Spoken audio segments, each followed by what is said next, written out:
So,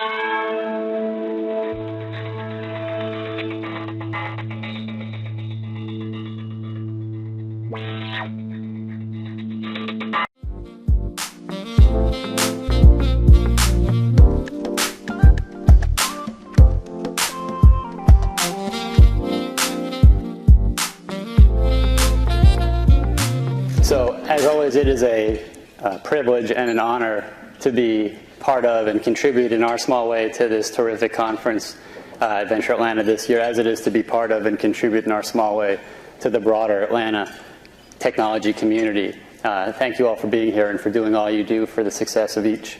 So we have a world-class couple of speakers here today, so I'm just going to get right to introducing them so we can find out what their secrets are to success. I'm going to start with John Balen. So John's been investing in technology for 25 years. He's got dozens of successful exits. He's a partner with Canaan Partners out in Menlo Park. He's been the first money in and is a roll-up-the-sleeves company builder type of venture investor and director to many household names that you know, including a couple right here in Atlanta with Landcope and Cardlytics. He's also a very key contributor to the entrepreneurial communities on the West Coast and on the East Coast, and he was telling me recently how he's helping develop Roosevelt Island in New York City into a world-class technology incubator in cooperation with his beloved alma mater, Cornell. And Dick Kramlich joins us from NEA. Dick, as many of you probably know, is one of the founders of the modern venture capital industry. Started investing in 1969 with Arthur Rock, where he threw a little bit of money into a little startup called Apple Computer. After that proved out to be a good idea, he went and co-founded NEA in 1978. The first fund for NEA back then was $16 million, which probably was a lot of money back then. Hard fought. Yeah. These days, he's overseeing 14 funds with a total of $14 billion under management, during which point he was, for 20 years of that growth, he was the head managing partner at NEA. And 10 of his early stage first money and startup companies have grown into billion-dollar companies, including some of the household names that you see up there on the screen. Now, Dick, you don't know this, but in preparation for this event, I reached out to some of your long-term partners, and we were able to dig up a photograph from one of your early Monday morning partners meetings from way back in the day. Let me see if I can pull it up. There it is.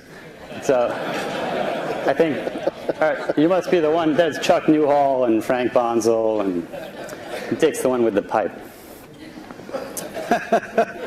I don't know. All right, so I'm going to get started. How venture capital has changed since earlier in your career and what might be different now?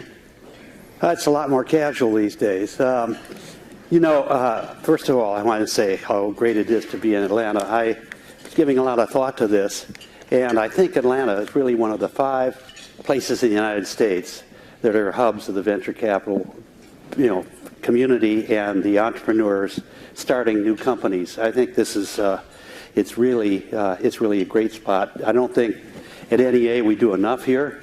You know, we talked about Geneva, for example, and like that. That came out of Georgia Tech. But I think that there's a lot more we can be done.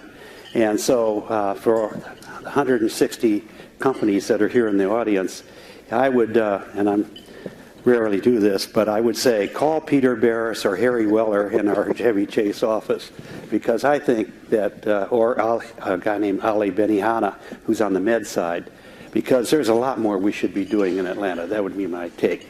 How has the venture capital world changed since the early days? The question is, how far back do you want to go? You know, the style and the ethics for the venture business really formally kind of came into place right after World War II with Lawrence Rockefeller and Jock Whitney. And they actually laid down the thought process for it. My former partner, Arthur, with Tommy Davis, were one of the first people in the West Coast that really started the community. And there were some people around Boston. I was in Boston at the time. And so that's where the community really formally got underway. New York, Boston, the West Coast.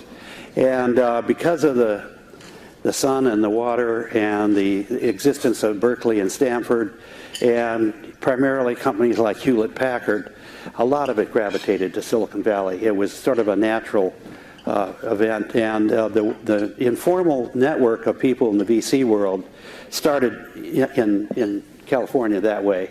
In the East Coast, it was a little less informal, but still, it was not too different than that. So there are some constants that run through it as an industry. Somebody last night said, you know, has any other country ever formalized the venture world the way it has happened in the United States? The answer is not really.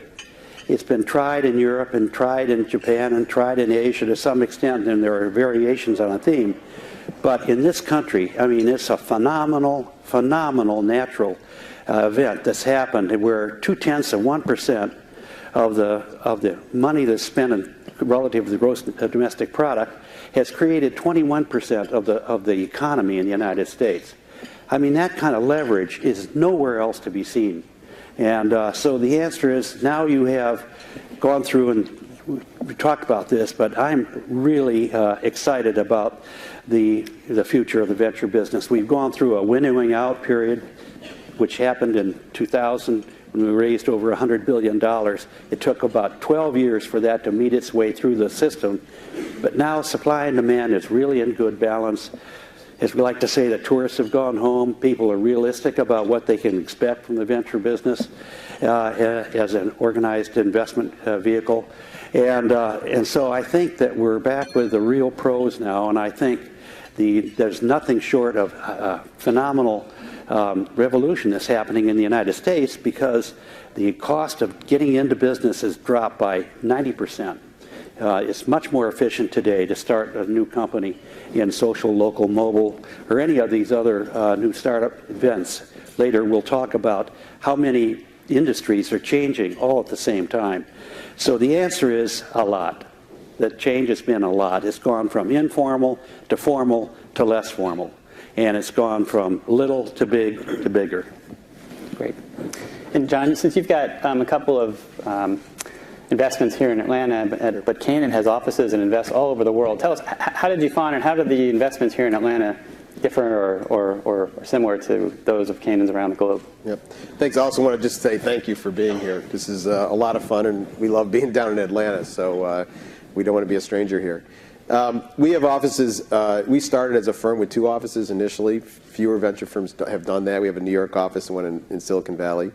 And we also have, we opened offices a number of years ago in Israel and India. And having those other backdrops gives you a real way of thinking about different locations. And I think as a firm, we've done a very nice job of reaching out to other locations where there's great entrepreneurs and great opportunities. And it doesn't always have to be in our backyards. There's a lot of old adages, you know, if it's not within an hour's drive, then we'll go see it. I don't think we've ever subscribed to that. You know, if there's a great person with a great idea, we're going to go find them and try to be there. The harder part, obviously, is how do you grow. But when we go to India, for example, it's a very raw market. They're learning how to even form companies, what stock is. It is at the very beginning. It reminds me of way back when just starting companies, of how you actually form them, organize them, get people. It's still in its infancy in a way. Come to Atlanta, we found that it's best to try to do the kind of companies and people that are indigenous to the area. And for example, Landcope is in the security business. I'm sure you're aware of it, and started out at the Georgia Tech Incubator. And Cardlytics could have actually located anywhere. And they decided that the best place for that company to start, and I remember having the conversation, we helped seed the company, is where's the best place to be. And they were originally out in the East Coast in Virginia, and decided Atlanta's the place to be because it's a strong financial hub. And we started the company here. So the environment here, and having started the company from a seed stage, both of the companies here, the environment here is very conducive to startups. Everyone here understands the drill. People are very helpful. The infrastructure here is helpful for startups.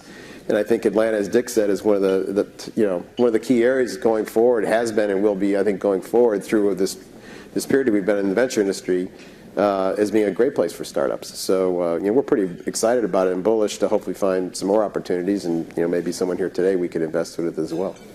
Great. So Dick, your resume would suggest you've had a couple of exciting moments in your career. What was the most exhilarating, exciting moment from, I don't know if it was from 3Com or recently with Zoom or somewhere in between with Juniper or any other one of the great wins? You know, we live for these exciting moments. They happen very few and far between. I'm going to answer it with a preposition before that. And the preposition is that this is a long and winding road. This is a long-term business. And when you get to these moments, they used to be said, 6 years of work and 6 months of pure ecstasy. And so when that happens, you can think about it for about an instant, and then you have to get back to work. I think the most exciting single moment that I can think of happened in about January or February of year 2000. I'd been lucky enough to be involved in the startup of Juniper Networks, and we had a great entrepreneur who started it. We recruited in the guy as the CEO, and the company grew really, really well. We were the only company that actually had software that interacted with Cisco. We were therefore able to go across the networks. We went public in 97 or 98, I think it was. Anyway, the point was, and by the time we got to year 2000, things were really ripping along. And we usually distribute our stock. We don't usually sell our stock. We distribute our stock in smaller quantities so as not to upset the market as we distribute it to our limited partners. But on that particular day, I'll never forget it, I pulled the trigger on our entire block of stock, for which we had paid $3 million, and we distributed $1.5 billion in stock that day to our LPs. 3 million to 150, 1.5 billion, 500 to 1. And that doesn't happen very many times in our life. And the thing that I was proudest about is in our way of organizing the partnership where everybody's equal. I put $100 million in the hands of every general partner in the partnership. Was it sort of gift wrapped in a little box? It had free, clear, and unencumbered attached to it. It was great. Thank you for asking that question. Sure. I'm just going to wait a moment for every VC in the audience. Those are moments that you dream about in our business. It's such a hard business. This is a tough business. If you think this is a lifestyle business, start over, because it isn't. It's a damn tough day-to-day problem solving, working with disappointments and occasional triumphs with people who have put their life on the line. The heroes in our business are the entrepreneurs, and working with entrepreneurs to try to achieve something that's really meaningful, is going to last, is a very difficult challenge. Mm-hmm. So it goes with the territory. I love the territory. Well, that's an easy act to follow, John. What's your most exhilarating moment? Well, 101 million? Yeah, well, pretty close. We, at the same time, during the boom times, we started a company called Commerce One, and as many of you know, and we got involved with it with the entrepreneur and brought in Mark Hoffman, who a lot of people know out of Sybase, and sort of like, if you're going to do this, Mark, we'll invest, and let's see where we can go with it. And I have to tell you, in due diligence in that deal, very few people everything was B2C back then, and now we talk about B2B and all that. Net was not on the radar screen for people. And we had talked to a number of people in procurement, other places where they would offer their marketplace and the procurement engines. And most of the people did not think there was a market for it. They just said, why do we need this? They couldn't quite see it. And I think that you'll find a lot of that for those of you out there starting companies. The customer doesn't always know what they want, and that's been quoted by a number of people, and we definitely saw that. But you could see sort of the opportunity there with the internet, having been in other companies. And so we decided to seed that, and sort of the same story.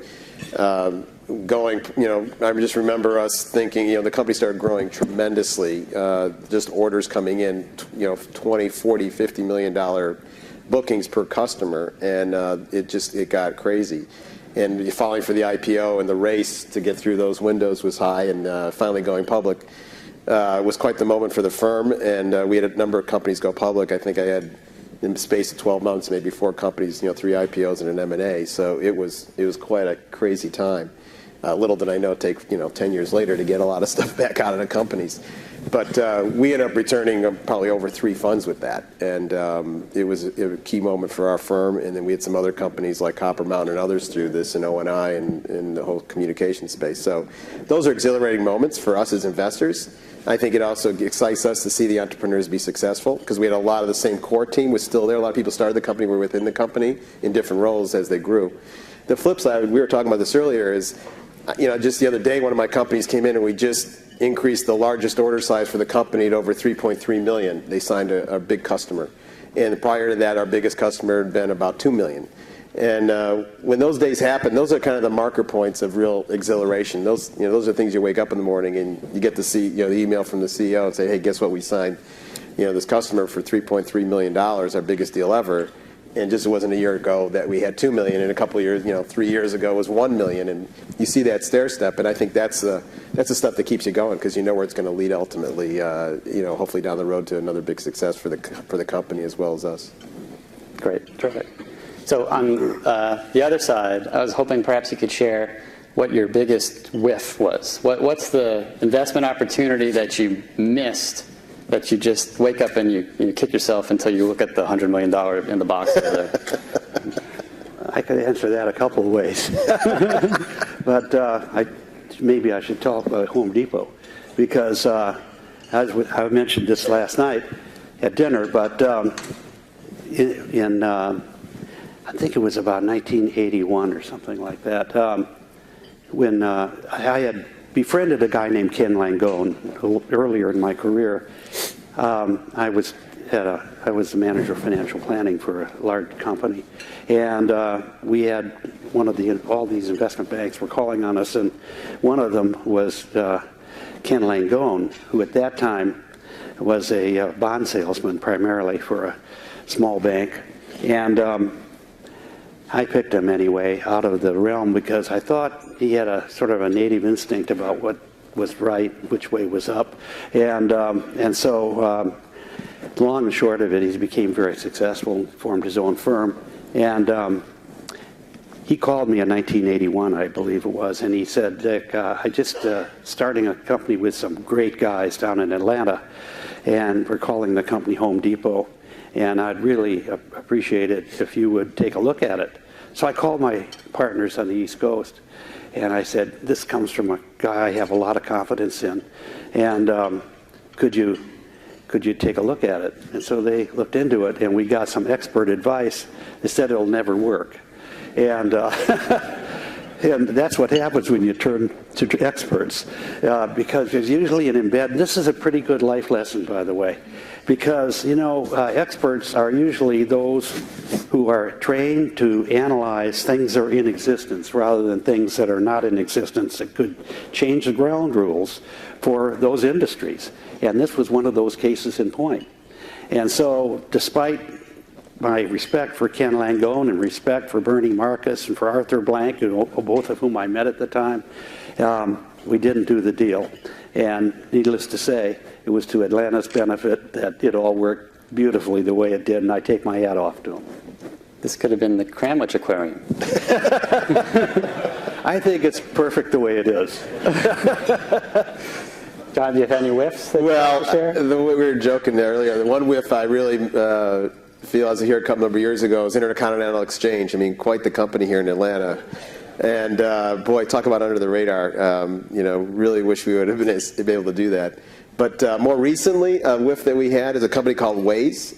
We saw them come through our shop at our Israeli group. And we had, the valuation was pretty rich, and they had some interesting traction, but not a lot yet in the U.S. And we had a company that we were pretty close to that had quite a bit of traction in the U.S. And this classic case, you think, geez, how could these guys catch up? They're overseas, they're only in Israel. And it was a big data play, obviously, and we recognized that, but couldn't quite pull the trigger. And, lo and behold, they just got bought by Google. So, that's a more recent one that kind of slips through your fingers. And, that's this anti-portfolio we talk about in the venture business. You can lose a lot of sleep over that, but there's nothing you can do. You can't hit every home run. So hopefully there's another one. Well, let's see if we can cheer you up. Can you share with us maybe some of the secrets to Canaan's long-term success. Venture funds, as Dick was mentioning earlier, have to go through a lot of economic cycles, and only the really resilient ones, or the ones that have figured out the secret to resiliency, make it through Fund 8, Fund 9, Fund 10. How has Canaan made it that far? Is there some consistent thread you can point to that? Yeah, we're on our 9th venture fund, by the way.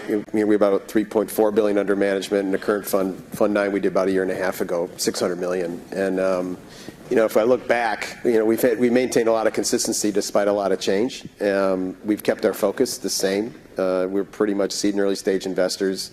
In fact, I think our current fund, we're about 84% seed and early stage at the moment, and we do about quarter mid to late. And we've kind of kept the same investment focus through the years, no matter which office it is, no matter where we go. And this was really tested for us when we expanded a bit overseas, and how to take the formula and try to see if we can continue to do that. And we said to each other, I don't care what other people are doing in late stage or growth equity or whatever is sizzling. Let's do what we know. We know technology, and we do IT and healthcare, by the way. Let's just stick to the same formula and bring those deals to the table just as they would if they came from California or New York or Atlanta or anywhere else, and try to have those deals march up against our existing platform. Can they beat or be at equal to some of the other things we're seeing locally in the U.S. domestically? And I think that discipline has been really helpful. I think culturally, after the firm started in '87 and I joined there in '95. We've kept a pretty consistent focus about being open with each other. We're a pretty flat partnership. We try to bring all our investment professionals into every decision. People take the decision on collectively. Obviously, we have people responsible for being on the boards and so forth. But high ownership stakes and being consistent about transparency. I mean, this is all the buzzword right now. But when things got difficult in the venture business back in 2000. We took it upon ourselves to be proactive about, how do you figure out what's in the portfolio that you should be focused on and what not. And really, in those times, kind of drew upon another system of just allowing us to understand bring all the data together for our companies, which seems obvious today. But back then, I think everybody didn't have everything in one place. And just having consistent, throughput through what we do, decision making, pretty much the same. And if you keep those things simple, there's a hard enough business as it is. Let's not overanalyze, over-engineer it. I think that's kind of helped us through the years of being consistent. When people come into the firm, we tend not to hire general partners outside the firm. We tend to get people that we can grow, that we know we can work with for a while. As all of you know, people you work with for some time, their idiosyncrasies. And we try to groom or help people get to the business and bring them in and grow. And it's been pretty successful. We've had most of our GPs have come from either associates or analysts or principals, depending on how they came in the firm. So everybody kind of knows what they're signing up to. Because you're going to sign up for a 10-year fund is really like a 15-year fund, and you want someone who's going to be here for the duration, good, bad, and indifferent. And I think you get to know people over time, and that's been really helpful to us. And Dick, I've heard you talk about how you like to build companies for the long haul. What are some principles or some disciplines that you instill in your companies and at NEA for the long term? Well, I think no prima donnas, number one. I think a flat organization. I share a lot of the qualities that John mentioned, because I think those are pretty sustainable. And I mentioned we treat everybody the same as a general partner with income and compensation, which we regard as an advance because we pay it back, and then as carry. And our carry with what we do is try to treat our limited partners as we would want to be treated. That's the bottom line. And so that has played itself out over a period of time, in a formula that not only has the venture people in the firm mostly flat and understanding where they're going in the longer run, because we want to build a 100-year partnership. That was our goal when we started it, and we're 35 years into this. And I think actually we have the grounds to make it. And I think that as we've seen the venture business kind of deteriorate over the last 12 years, it hasn't been a bad thing. It's a tough thing. I hate to see people fail, and no matter what business they're in. But every business has its filter system, and it filters out things that are either ineffective or inefficient. And so it's up to the people in the firms to make sure that they can see beyond the corner and really build something that's going to be sustainable and actually allow this wonderful phenomena that I mentioned to perpetuate. So I think in addition to a flat organization, transparencies and checks and balance, those are two words we've used from the get-go. And then I think the other thing that occurred to me about the year 2000, and this was something, I mean, it was one of these, why did it take me this long to understand this kind of moments? I realized that I could see these successful fellas and women and other venture firms, you know, splintering off for one reason or another and going to other places. I said, you know, if you really have a sustainable entity, we ought to have some anchors in here that allow people to build their entire life career around it if that's what they want to do. So we at that point, we're going from back-end loaded 25 points of carry to 30. And so we said, let's take that other 5 points and put it in a management company. And so we said, because I hadn't seen anybody actually ever make use of a management company. It's usually just it's just a whoosh through and that's about it. And you don't keep any permanent assets in the venture fund. So I thought, if we did it a little differently and actually took that extra 5 points and then ran all the revenues and all the expenses through a parent company, we could build perhaps an organization that could last, the next 75 years or wherever we're at the time. And so that's what we did. And nobody missed it because we're going from 25 to 30, so it was 5 points you didn't have earlier, and we've kept it in place ever since. And the limited partners don't mind this as long as it's back-end loaded. And we don't get anything out of our partnerships until full capital is recouped, including costs. So that puts us on a level playing field with the LPs. And the idea that we could have sustainability in the parent organization through that time really made a lot of difference. And we went on when the industry was going left, we went right. And we said, okay, look, we think we can manage a larger pool of capital and actually increase our rates of return. The experience in the first 20 years we had the first 7 partnerships, we had a net to the limited partners of 41.4% annual rate of return. And that was a great rate of return. We're thinking about how we want to sustain this. And we said, then that's when we got into how do we scale. Because the next big problem in our business is scaling. And it's not a simple thing to do. So we have various methods of scaling, but it's all about accountability and shared goals. Shared goals, shared rewards. Those were all our precepts when we started the organization. So the point is that by building these assets that would come into the partnership and do it on the basis of that I just mentioned, my wife says, in other words, what you're doing is you work for nothing. Is that right? And I said, that's right. And I said, any complaints? Anyway, she thinks that we are a little bit too much in that direction, and she's probably right. But anyway, I really think for the long term, if you're going to build an organization for the long term, you really have to think in terms of fairness, shared goals, shared rewards with your partners. And your partners are all your members of management, an operating company. In the venture business, it's your partners and the colleagues, your associates coming up. And you want to give them a roadmap to success. And I think hard work is what leads to the success in the end of the day. So I only care about 2 things. I care about entrepreneurs, and I care about distributions to limited partners. It's a pretty simple life. One usually leads to the other. That's right. Exactly.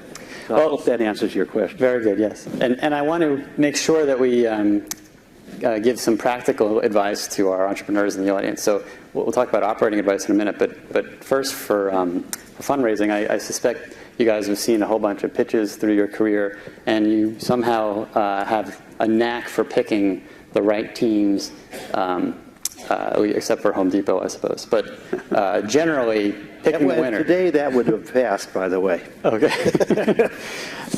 So when an entrepreneur in this audience is either preparing to fundraise, whether to you or to another source of investment, what is the way that they would stand out? How would they find you? How would they demonstrate that they're the ones that can win in their market? What's the right approach? You know, there's a great virtue in simplicity. I really, when I hear a presentation, I want to have something that's not overly pitched. I want to hear, sort of the back end first. I want to understand why people are doing what they're doing, what it is, what's the value proposition, what's the disruptive nature of what they're doing, what are the barriers to entry. I want to know the qualifications of the team, why it is that they're going to risk this part of their life, working from dawn to dusk and beyond on a dream. Now, how realistic is the dream? Is the industry ripe for disruptive entity coming into the industry? In the end, is this going to make a difference?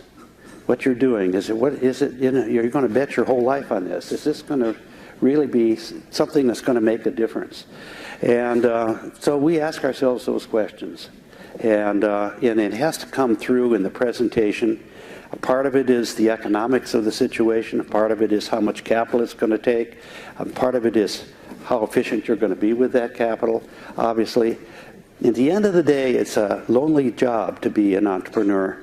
And we want to have somebody who is actually a partner, who can turn to other people who've gone through this, a number of times before and seen just about every curveball in the books and been able to handle it. And so we want to have people who want to be partners. And we have over 65% of our companies are now brought to us by our former colleagues that are entrepreneurs. Mm-hmm. And we've incorporated a number of them in various affiliated representatives around the country with us. Mm-hmm. It's really a trust thing more than anything else. Mm-hmm. And you see how people can, we have, almost impossible barriers, almost impossible challenges we have to overcome. That takes a lot of courage. It takes a lot of smart. It takes a lot of problem solving. And that is the nature of what we're into. So it doesn't come easily, but it is by far worth the effort. Mm-hmm. John, how do you find what you're looking for? I think the formula is pretty similar. We're always trying to look for disruptive people. The things I'd add to that is, since we do a lot of seed and early stage investing, there's only so many spreadsheets going to show you not a lot. But what it will show you is how people think about how their business might grow and what do they think is big or small, and how do they think about building that business. And as Dick said earlier, a lot of the enterprise SaaS companies today, are so much easier to do and less expensive. So you don't have sort of that overhang of the capital you have to raise to get to the promised land or get the feedback loop to a service that you're offering. Hey, John, why don't you use the example of the company you and I just worked on together? Oh, yeah. Because it went through a lot of challenges, and we came out okay at the end of the day. Yeah, Dick's referring to, we did a deal back in our 99 fund, well over 10 years ago, called EchoPass. And it was a company, today seems obvious, they were doing call center systems in the cloud. And at very high end. And we started this company together. We co-invested it. It was a group of guys who had spun it out of a call center company and had the right idea that, hey, this, instead of buying boxes from, Avaya or something, Aspect, and my partner was originally one of the guys at Aspect, let's put this in the cloud, just as you'd have a lot of phone services, and we'll provide a much better service. You could add people as you need them, much more flexible, et cetera, et cetera.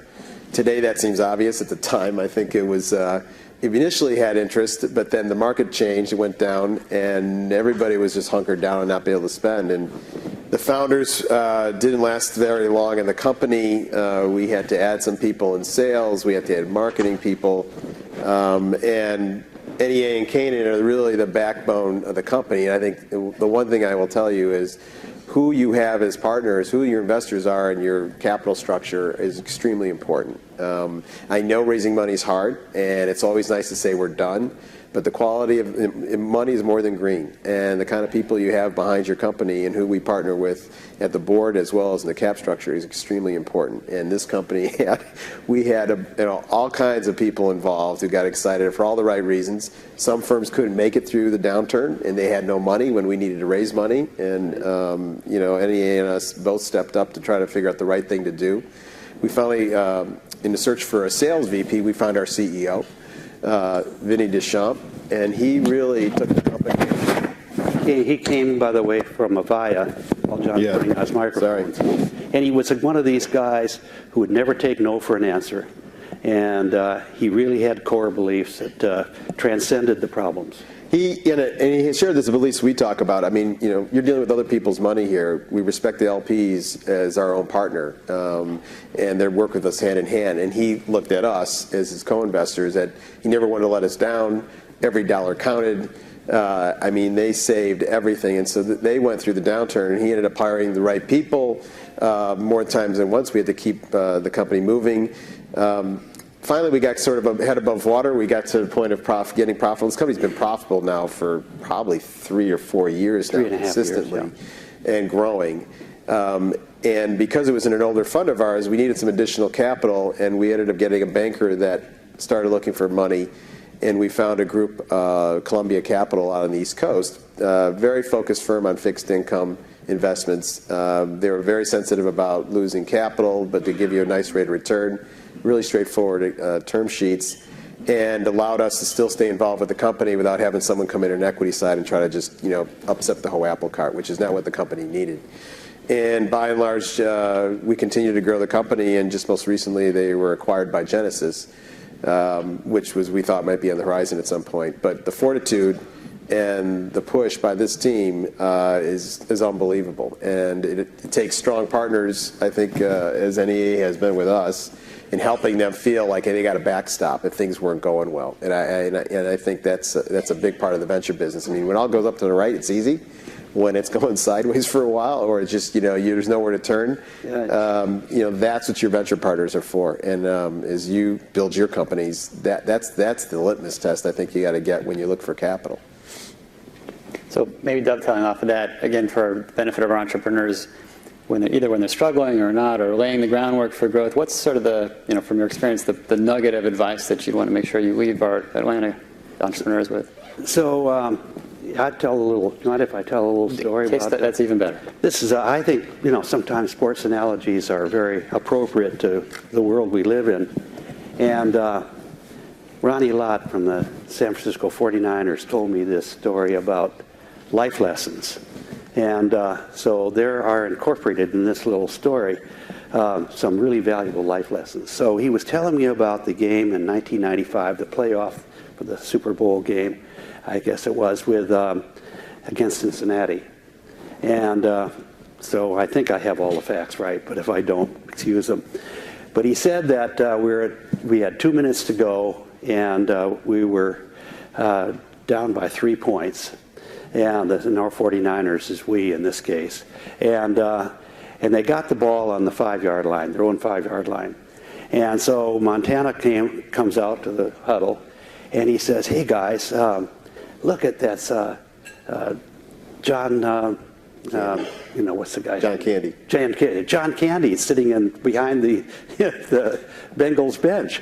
And he said, "Come on, Joe, you got to be serious. This is a big game. We can't do it." Life lesson number 1, don't take things too seriously. So they get in the huddle. He calls it down and out, hits Brent Jones with at the 9-yard line. Life lesson number 2, take what the market will give you. So they have a couple plays more, and Joe hits Jerry Rice on the 45-yard line. And, it looks like a huge break. It gets them out of the hole. They're running down to the 45-yard line. They assemble, and Joe downs the ball. They say, "Joe, why are you down? This is, we only have, a couple of timeouts like this to go, and we can't waste them on such a thing as this." And Joe says, "Never make a decision." This is life lesson number 3. Never make a decision, when you're out of breath. So you're too anxious or whatever like that. So they move down the field and they get to the 15-yard line, Bengals 15-yard line. And they have this special play that they've been thinking about. And Roger Craig is the halfback on this. So they had been experimenting with this play and had never tried it before. And so they come out of the huddle, and Joe's under the center, and he looks to his left. And there's Roger Craig on his left instead of on his right. This play called for Roger to be on his right and do this fancy maneuver downfield. Anyway, he's on his left, and Joe's sitting there thinking, should I tell Roger, get over on the right? Should I call timeout, my last timeout, or not? And I don't know what to do, but he says he looked at the safety. And the safety is looks a little puzzled because he's never seen this play before. And he's really puzzled because Roger Craig is on the left-hand side. So Joe actually looks directly at the safety, looks at him, and he takes his eye and he goes, yeah, to the right.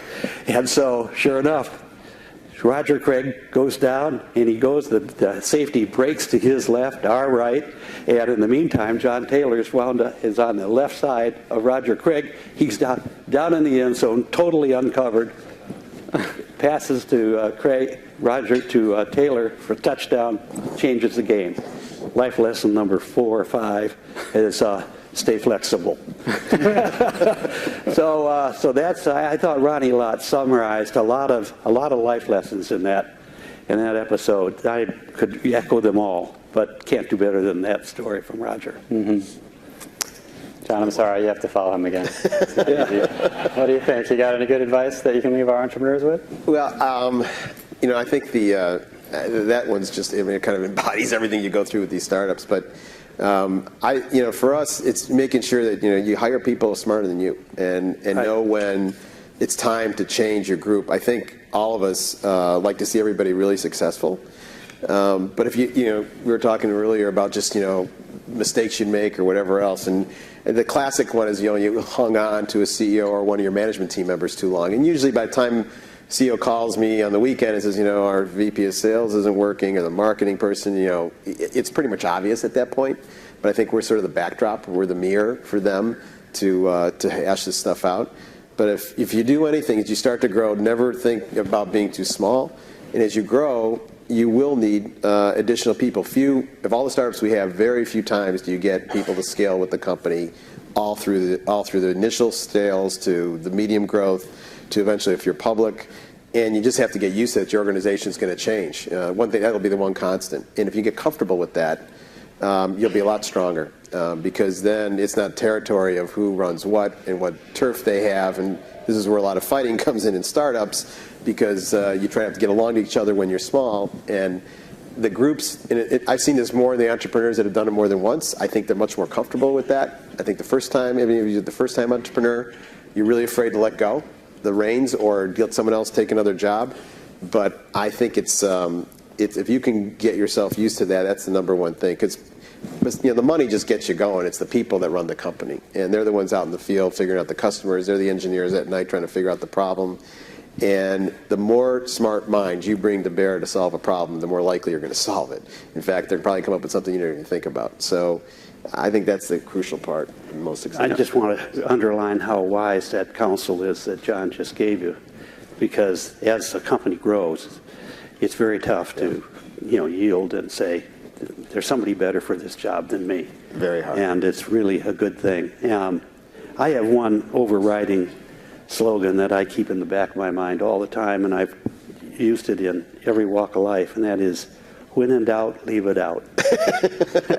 When I really, if I confront a decision, I'm going to say, if I have questioned myself too much, I just say, forget it.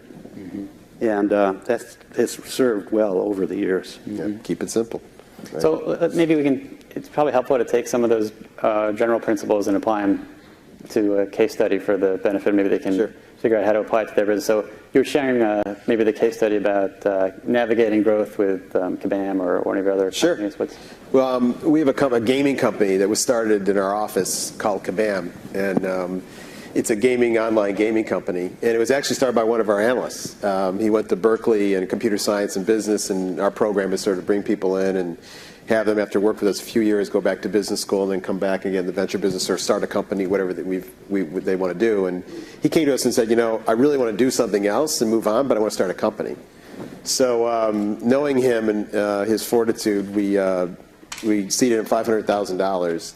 And he worked in our back office with a small crew and ramen noodles, and they came up with a company that was basically doing an HR play inside of companies that have Facebook was just getting going, and they said, the companies need a way of socializing information in the company.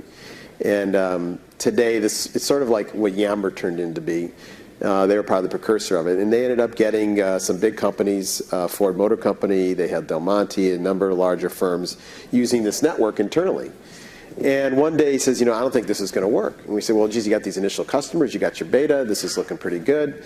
He said, yeah, but we went and talked to the HR person. They came into us and said, we'll never approve this running out in the company, because it turns out that in one group, as they were chatting not only about the baseball team that night, one of the young employees on the site was talking about, well, you don't want to work in Joe's group because you'll never advance. He's a stick in the mud, and nobody who goes in there ever comes out and does anything. And there was other excited remarks in this thing, as you might find in a social network, about people.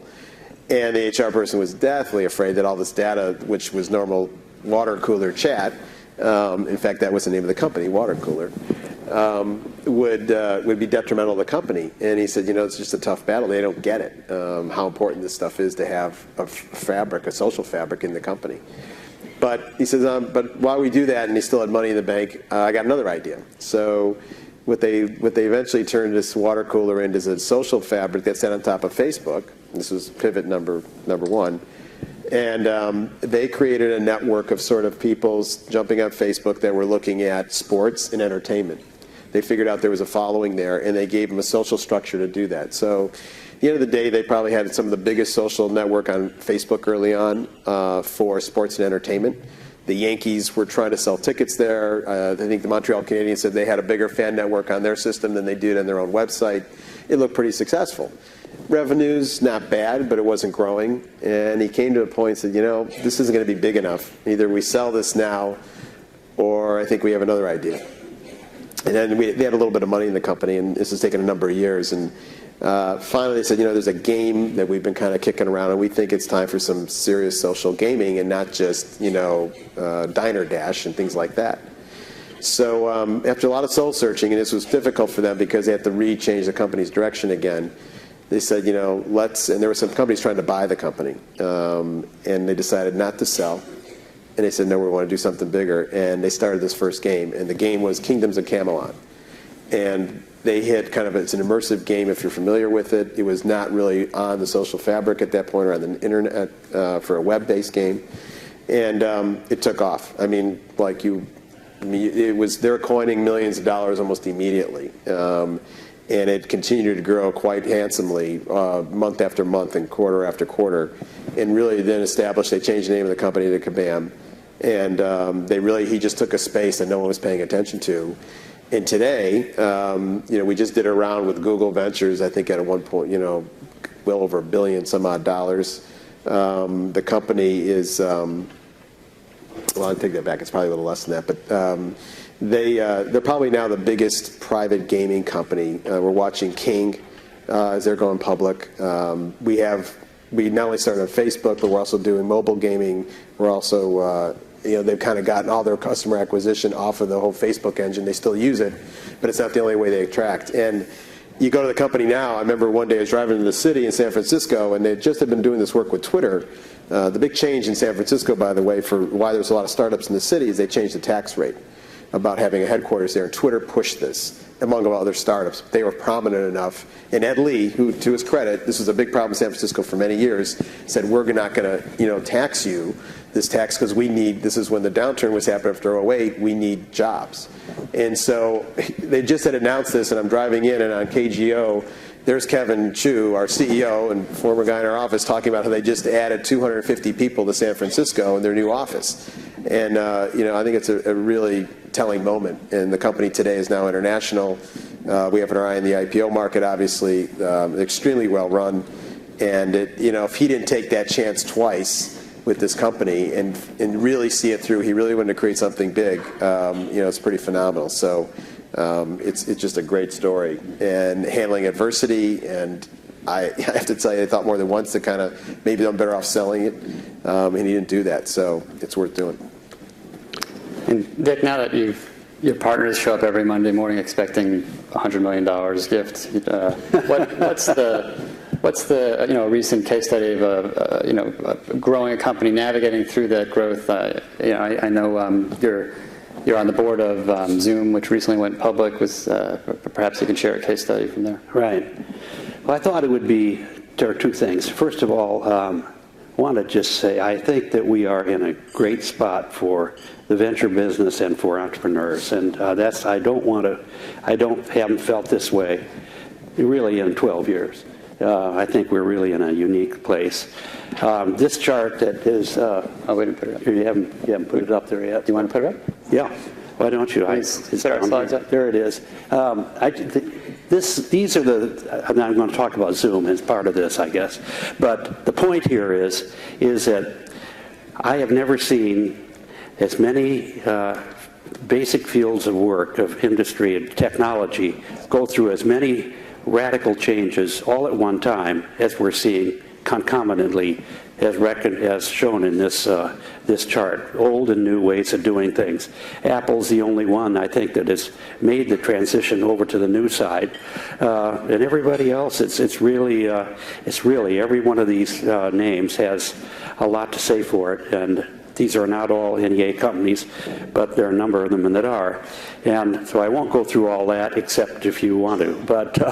But anyway, on Zoom, just to talk about Zoom for a minute, that was a company was started by a fellow who's named Kevin Hartz, entrepreneur, really very intelligent guy. And but he couldn't. I sort of mentally imagine the company, but he's not very practical from running it, and maybe he's getting better all the time.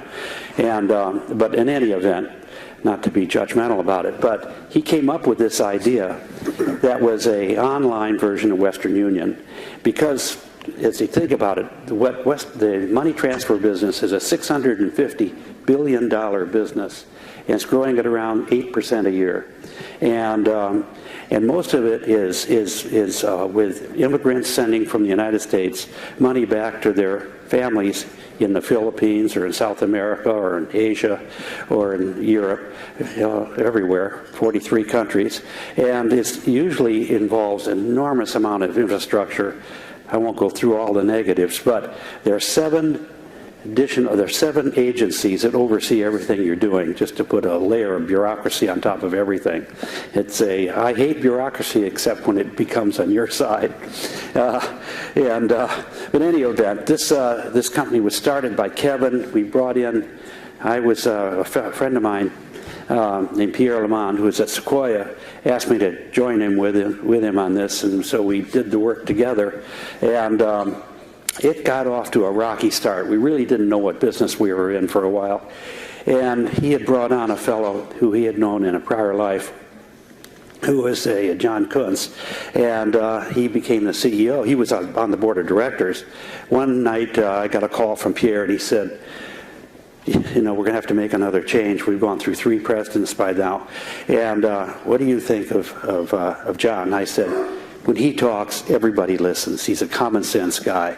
And the bottom line of it is, I know we're running out of time, is that he organized the company to win and to take all these new innovations and mobile innovations and bring it to the industry, the money transfer industry. We've been growing at most recently 65% a year, and we have just gone through a secondary offering where we now have over $200 million in cash, and we can really meet all the demands of the customers and the technology, and we're improving it every day. I think it's a open-ended situation, and it's being valued at about $1.2 billion, $1.3 billion right now, but it has an open-ended opportunity going forward. And as I mentioned, every one of the executives in this company either is an immigrant or married to an immigrant, and for them, it's not a business, it's really a mission. So that's where you really like to see people win and have something they truly believe in and make a reality out of it. That's a great spot to end at. Thank you so much for being here. I appreciate it. And perhaps Thank you. we could have a round of applause for our speakers. Thank you so much. Thank you. Thanks very much. Enjoyed it. Thank you.